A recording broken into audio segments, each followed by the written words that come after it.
आप दोनों का तलाक फाइनल हुआ। नहीं।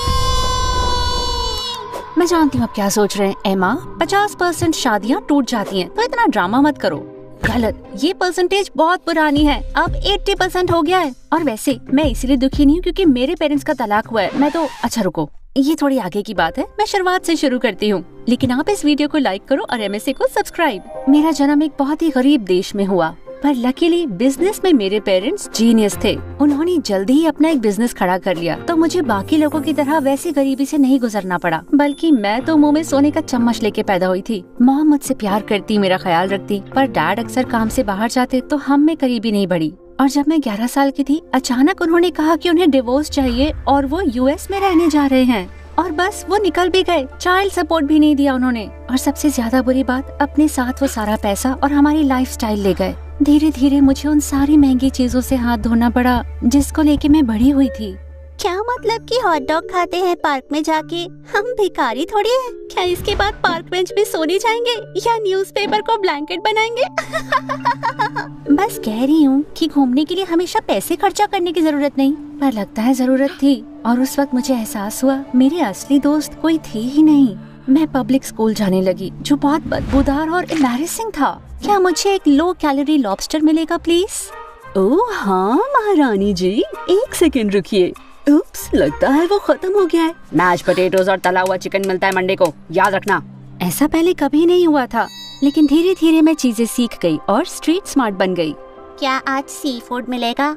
मैश पोटैटो और तला हुआ चिकन मंडे को, स्वीट पी, याद रखना। जब तक मैंने हाई स्कूल से ग्रेजुएट किया, मैं एक स्ट्रॉन्ग दमदार लड़की बन गई थी और मुझसे कोई पंगे नहीं लेता था। US जाने के लिए फ्लाइट के टिकट के पैसे मैंने बचाए थे और अब बदला लेने को तैयार थी। डैडी, आ रही हूँ मैं। डैड यहाँ पर एक बड़ी सी रेस्टोरेंट चेन के मालिक थे, इसलिए उन्हें ढूंढना बड़ा आसान था। कुछ खास प्लान नहीं था, पर इतना जानती थी कि उनके करीब जाकर उनके बारे में कुछ इन्फॉर्मेशन निकालनी जो उनके खिलाफ यूज कर सकूं। हाँ, 99.9% यकीन था कि वो मुझे नहीं पहचानेंगे। मैंने फिर भी अपना पूरा हुलिया बदल लिया, रिस्क नहीं लेना था।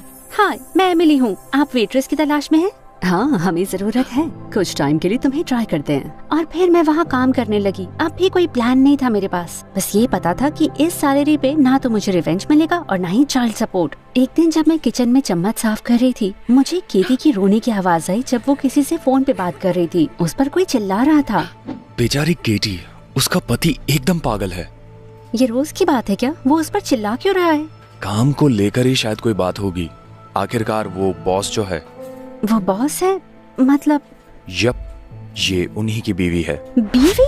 उन्होंने दोबारा शादी कर ली? लगता है मैं बेहोश हो गई थी, क्योंकि जब मेरी आंख खुली तो मैं जमीन पर गिरी थी और कॉलिन मेरी नर्व्स चेक कर रहा था। अरे तुमने तो मुझे डरा दिया। क्या हुआ? मैंने कहा कि केटी बॉस की बीवी है और तुम बेहोश होकर नीचे गिर गई, तो तुम बताओगी कि क्या हुआ? ओह, शायद मैंने आज पानी ठीक से नहीं पिया और कुछ नहीं। Sure, okay. कॉलिन और मैं काफी करीबी दोस्त बन गए। एक तरह से वो मेरा गार्डियन एंजल बन गया था। तुम्हारे लंच में आज के लिए सारा न्यूट्रिशन है। दोबारा मेरे किचन में बेहोश मत होना। हालांकि क्या? मैंने काफी टाइम से CPR किया नहीं है, शायद थोड़ी सी प्रैक्टिस करनी पड़ेगी। जानते हो ना, ये किस नहीं होती है। क्रीपी मत बनो तुम। एमिली, छी यार, ऐसा कैसे कह सकती हो तुम? मैं तो बस एक जिंदगी बचाने वाली टेक्निक को प्रैक्टिस करने की बात कर रहा था। हाँ, कॉलिन, तुम जानते हो ना कि तुम मुझे एक नॉर्मल इंसान की तरह डेट पर पूछ सकते हो। उस शाम जब मैं घर वापस जा रही थी, मेरे चेहरे पर एक बड़ी सी मुस्कान थी। फाइनली मेरा एक बॉयफ्रेंड था जो मुझे वाकई पसंद करता था। पर मुझे याद आया कि वो मुझे सच में नहीं जानता है। वो नहीं जानता था कि मेरा नाम एमा है या बॉस मेरे डैड हैं। अगले कुछ हफ्ते मैं मौका ढूंढती रही कि उसे सब सच बताऊं, पर सही समय मिल ही नहीं रहा था। एक दिन केटी ने बताया कि वो अपने घर पर एक पार्टी रख रहे हैं और उसके लिए उन्हें एक वेट्रेस की जरूरत है, और मैंने लपक के ये अपॉर्चुनिटी ले ली। बिंगो! उस शाम जब मैं उनके बंगले में पहुंची तो मुझे मेरा बचपन याद आ गया, और उस वक्त मुझे एहसास हुआ कि डैड के जाने पर उनकी जिंदगी रुकी या बदली नहीं, जैसी मेरी हुई थी। उन्होंने कुछ खोया नहीं था। उनके लिए तो मॉम और मैं बस रास्ते का एक पड़ाव थे। बढ़िया घर है ना? ओह हे, हाँ, वाकई है। जब हम अंदर गए तो केटी ने हमारा प्यार से स्वागत किया। वो बहुत प्यारी थी। घर पर भी ऐसा लग रहा था कि जैसे वो हमारी माँ ही हो। हमें लगा कि हम मेहमान हैं, नौकर नहीं। बच्चों, एमिली को अपना घर दिखाओ और उसका बैग लॉकर रूम में डालो। हे एमिली, मिलकर अच्छा लगा। हाय।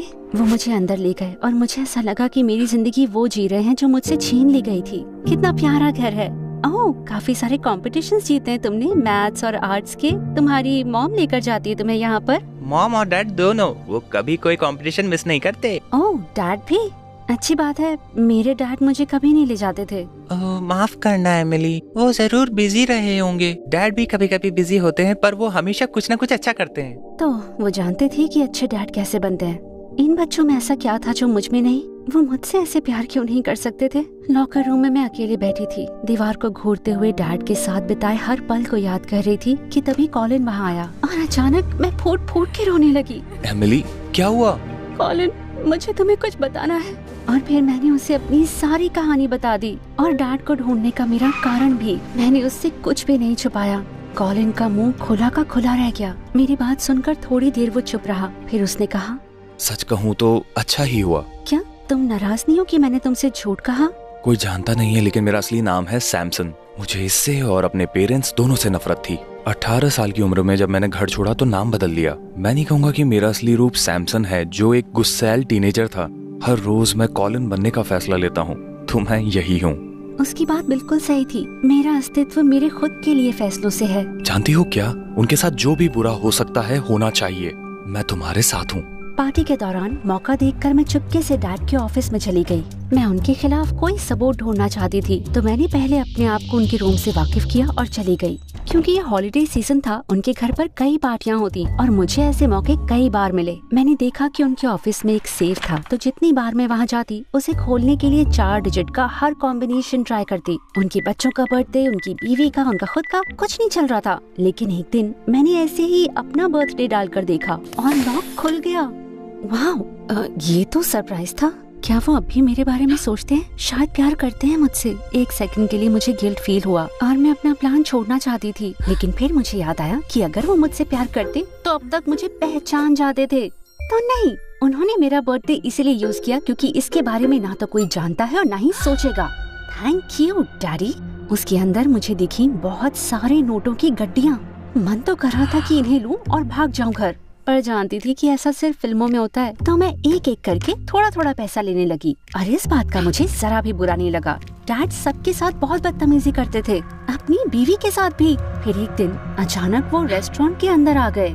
तुम यहाँ क्या कर रहे हो डियर? वेल, ये मेरा रेस्टोरेंट है ना, मैं देखने आया हूँ कि यहाँ सब कुछ सही से चल रहा है या नहीं।